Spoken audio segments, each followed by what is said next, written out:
Welcome and thank you for joining me. I'm Gerry Oginski, a New York medical malpractice and personal injury trial lawyer practicing law here in the state of New York. Today's location is a little bit different. We're doing it outdoors today. You're going to hear birds chirping. It's a beautiful day here in Great Neck. Today's topic is failure to diagnose cancer.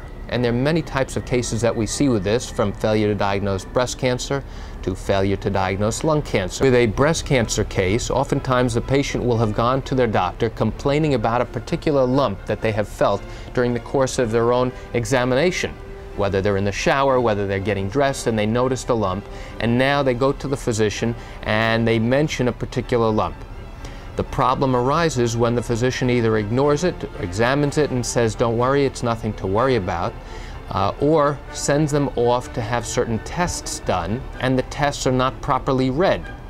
And as a result, the patient is reassured that there is nothing wrong, and they continue on with their lives. It's only when the lump gets bigger and more pronounced, or starts leaking fluid, it's usually at that point that the diagnosis is made of breast cancer. And then the patient always wants to know, well, I complained about this particular condition a year ago, 2 years ago. If this had been detected a year ago, would my treatment options be the same? Would the outcome be the same? Because as you know from watching my video tips, it's crucial in New York for me as an attorney to be able to prove, number one, that there was wrongdoing, number two, that the wrongdoing caused injury, and number three, that the injury is significant and permanent.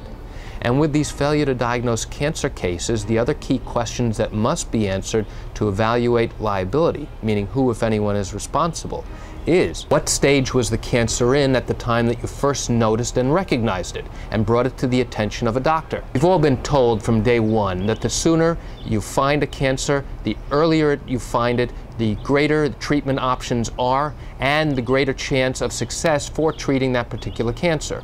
So if you find a cancer in the very early stages, in stage 1, you have a much better outcome and a much better chance of success of treating it compared to stage 3 or stage 4, which is the most significant and severe stage of cancer. The important questions that we have to ask any expert who's evaluating a failure to diagnose cancer case is, would the treatment have been different? Would the outcome have been different? Would your survival, would your life expectancy have been different?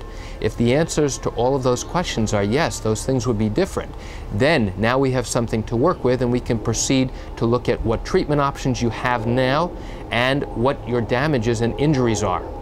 And that's it for today's tip on failure to diagnose cancer. And I'm Gerry Oginski. Thank you for joining me. Have a great day.